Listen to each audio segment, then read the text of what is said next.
Hello friends, welcome to my YouTube channel Homeopathy Decoded Scientifically.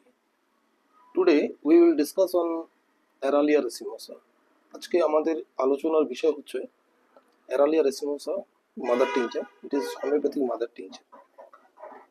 এটা আমরা আজকে একটু যে ডিসকাশনটা করব সেটা আপনি জেনারেলি কোনো নর্মাল কনভেনশনাল বইয়ে পাবেন না।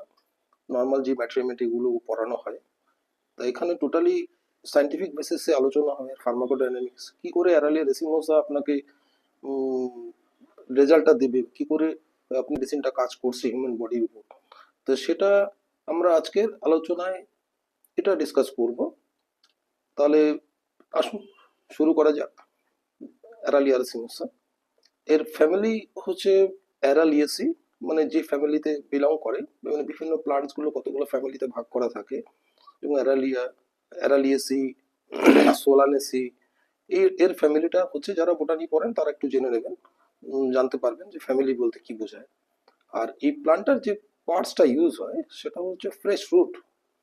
আর এর মধ্যে যে কনস্টিটিউশন গুলো রয়েছে, কনস্টিটিউয়েন্টস যে মিন্স মানে দি একটা প্রিন্সিপাল বলি আমরা, যেটা ধরুন যে কম্পোনেন্ট গুলো আপনাকে রেসপিরেটরি ট্র্যাক্টের উপর এর বেনিফিশিয়াল এফেক্ট দেখাচ্ছে বা এফিকাসি দেখাচ্ছে, সেই কম্পোনেন্ট গুলো নিয়ে আমরা একটু ডিটেলস আলোচনা করব।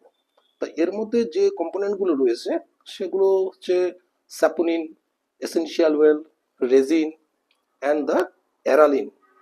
তা এই স্যাপোনিনটা কি করে? Saponin induced irritation of the gastric mucosa and the vagal stimulations, consequently, and the bronchial gland secretion and liquefaction of the mucus. তো এখানে আমাদের যে মিউকোলাইটিক হিসাবে একটা কাজ করে, কিন্তু এর মিউকোলাইটিক অ্যাকশনটা it is not the direct mucolytic action. এখানে স্যাপোনিনটা ফার্স্ট ভেগাল স্টিমুলেশন করে।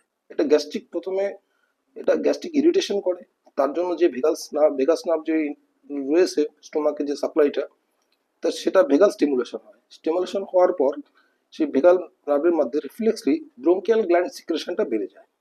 তাতে কি হয়, মিউকাসটা liquefaction of the mucus, it causes liquefaction of mucus. তো এটা করলে কি হবে, যে ব্রোঙ্কিয়াল যে ইডিমাতে যেটা, যে অ্যাস্তমাতে যেটা ব্রোঙ্কিয়াল ওয়ালে যে ইডিমাটা হয় এবং যে থিকেন্ড মিউকাস ফর্ম করে, সেই মিউকাসটাকে রিলিজ করে দেয়, লিকুইফাই করে দেয়। তাতে কি হবে, যে এয়ার এন্ট্রিটা বেড়ে যায়। অ্যানাদার কনস্টিটুয়েন্টস এসেনশিয়াল ওয়েলস, এর মধ্যে রয়েছে মিক্সচার অফ মনোটারপিন, অ্যারোমেটিক কম্পাউন্ড। এদের এরা কি করে, এরা স্মুথ মাসেল যেগুলো ব্রঙ্কিয়াল ওয়ালে যে স্মুথ মাসেল রয়েছে সেগুলোকে রিল্যাক্স করে। নেক্সট আসছি আমরা রেজিন। রেজিন হচ্ছে একটি লিপোফিলিক কম্পাউন্ডস। এটা কি করে, এটা সেল মেমব্রেনের ভিতর দিয়ে পাস করে যায়, গিয়ে and acts as a saponin. কেন, it is very easily permissible to the cell membrane, যেহেতু it is lipid in nature। কেন আমরা জানি যে সেল মেমব্রেনের যে লেয়ারটা রয়েছে সেটা পিএলপি লেয়ারের মধ্যে আছে, প্রোটিন লিপিড প্রোটিনস, সেই জন্য এটি easily accessible to into the cell. এবং এর অ্যাকশনটা ঠিক স্যাপোনিনের মতন অনেকটা। acts as a saponin, it has some anti-inflammatory effect, কিন্তু স্যাপোনিন যেরকম গ্যাস্ট্রিক ইরিটেশনটাকে বাড়িয়ে দিয়ে ব্রঙ্কিয়াল সিক্রেশনটা করাচ্ছে, এখানে কিন্তু রেজিনের ডাইরেক্ট কিছু অ্যাকশন রয়েছে যেটা অ্যান্টি ইনফ্লামেটরি যে প্রোডাক্টগুলো, ধরুন ইন্টারলুকিন যেগুলো, এগুলোকে ইনহিবিট করে দেয়। By means of it inhibit the NFKB pathway and reduce the pro inflammatory cytokines. Pro inflammatory cytokines like হচ্ছে ইন্টারলুকিন 1, 2, 3, 4, যেগুলো ব্রঙ্কিয়াল অ্যাজমায় ট্রিগারিং ফ্যাক্টর হিসাবে কাজ করে। এবং আলটিমেটলি কি হয়, it reduce the mucosal edema, mucosal ইডিমাটাকে কমিয়ে দেয়, and reduce airway hyper responsiveness and or hyper activity. কারণ আপনার ব্রঙ্কিয়াল অ্যাসমা মানে জানেন যে এটা একটা hyper responsiveness. Suddenly in between the two episode patient is free from all symptom, কোনো সিমটম থাকে না, সাডেন একটা অ্যাটাক করে। তার একটা ট্রিগারিং ফ্যাক্টর থাকে, it may be some allergens, some of the atmospheric air, cold air, different triggering factor রয়েছে। তা নেক্সট, এবার আসি নেক্সট কম্পোনেন্ট কি আছে, সেটা হচ্ছে অ্যারালিন।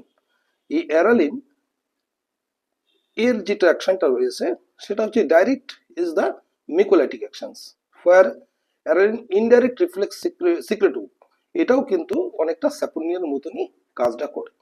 তাহলে আমরা অ্যারালিয়া রেসিমোসা ব্রোঙ্কিয়াল অ্যাজমার ক্ষেত্রে আপনি দেখুন যে এখানে অ্যারালিয়ার ক্ষেত্রে আমরা স্মুথ মাসেল রিল্যাক্সেশন পাবো, প্লাস ওখানে মেকোলাইটিক অ্যাকশন পাচ্ছি, প্লাস একটা অ্যান্টি ইনফ্ল্যামেটরি রোল প্লে করছে এন্ডোথেলিয়াল লাইনিং এর মধ্যে।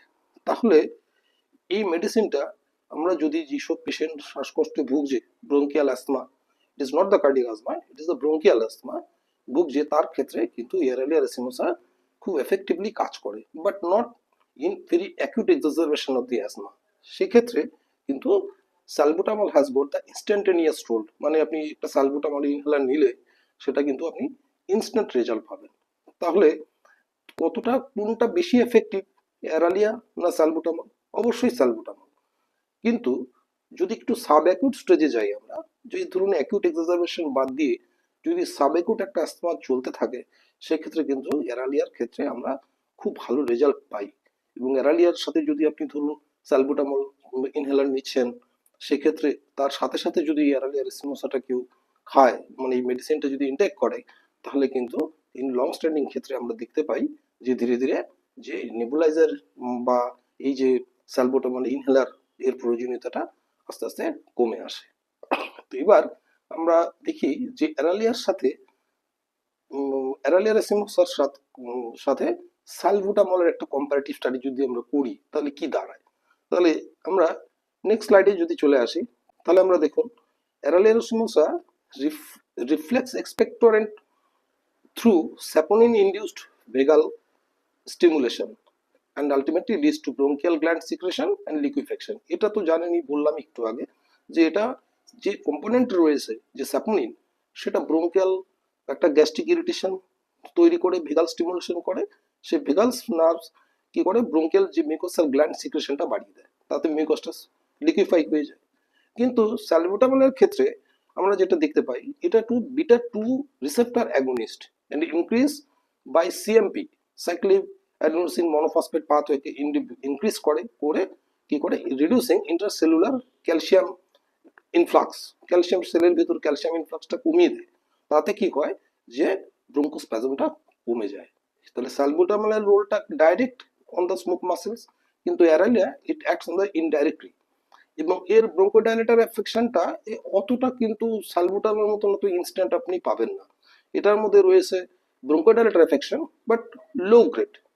কাজেই কোন সাব অ্যাকিউট স্টেজে কিন্তু এই অ্যারালিয়া রেসিমোসা মাদার যদি কেউ ইনটেক করে, তাহলে কিন্তু অনেকটা রেজাল্ট পাবে। এবং আমরা ক্লিনিক্যাল প্র্যাকটিস আমরা দেখি যে এই ওষুধগুলো যখন আমরা অ্যারালিয়াটার সাথে সাথে আমরা দিতে থাকি ব্রঙ্কিয়াল অ্যাজমার ক্ষেত্রে, ইনহেলারের প্রয়োজনীয়তাটা কিন্তু কমতে থাকে। এবং যেটা স্যালবুটামলে যে নন অ্যান্টি ইনফ্লামেটরি রোলটা নেই, সেক্ষেত্রে কিন্তু অ্যারালিয়ার ক্ষেত্রে কিন্তু একটা অ্যান্টি ইনফ্লামেটরি রোল রয়েছে। Anti inflammatory by reducing pro inflammatory mediators, যেরকম আগে বললাম যে যেরকম interleukin 1, interleukin 2, 3, this are the chemical. যেরকম ধরুন একটা ড্রাগ ইউজ হয়, সেটা হচ্ছে টেলিকাস্ট বা মন্টিলুকাস্ট, এটা কিন্তু ডাইরেক্টলি যে ইন্টারলুকিন যেগুলো লিবারেট হচ্ছে সেগুলোকে সাপ্রেস করে দেয়। তাহলে আমাদের কিন্তু সেই অ্যাকশনটা আমরা এখানে পাচ্ছি। তাহলে এখানে প্রো ইনফ্লামেটরি হিসাবে কাজ করে, সেক্ষেত্রে কিন্তু আমাদের একটা মেডিসিনই দুটো কাজ হয়ে যাচ্ছে, একটা হচ্ছে ব্রোঙ্কোডাইলেটর এফেকশন আর একটা হচ্ছে অ্যান্টি ইনফ্লামেটরি এফেকশন। তো এবার তো এই ওষুধটা কি কি কাজে ইউজ হতে পারে, যেরকম ধরুন bronchial asthma, chronic dry calf, acute infective bronchitis and COPD with thick sputum, এই সব অসুখের ক্ষেত্রে কিন্তু আমরা ভালো রেজাল্ট পাই। এবং এর ডোজটা কি হবে তাহলে, এর ডোজটা হচ্ছে 20 to 30 drops twice daily with lukewarm water. এবং এর সাথে কনস্টিটিউশনাল মেডিসিন তো অবশ্যই রোল আছে, কিন্তু স্পেসিফিক অ্যাকশন। আজকে ভিডিওটা করার মেইন কারণ হচ্ছে যে অ্যারালিয়াটা সম্পর্কে কিন্তু এত elaborate discussions you will not get in any conventional book, normal বই কিন্তু আপনি এটা পাবেন না। কাজে এখান থেকে যদি অ্যারালিয়াটা একবার একটু দেখে নেন, বা যারা স্টুডেন্ট আসো বা যারা মাই প্রফেশনাল কলিগস বা researchers, I am not teaching any ones, আমি কাউকে পড়াচ্ছি না এখানে, জাস্ট নলেজটা শেয়ার করছি। এইভাবে যদি অ্যারালিয়াটাকে স্টাডি করে যদি মেডিসিনটা অ্যাপ্লিকেশন করা যায়, বা তাহলে কিন্তু বেশ কনফিডেন্টলি মেডিসিনটা ইউজ করা যায়। ওকে, থ্যাংক ইউ, নমস্কার।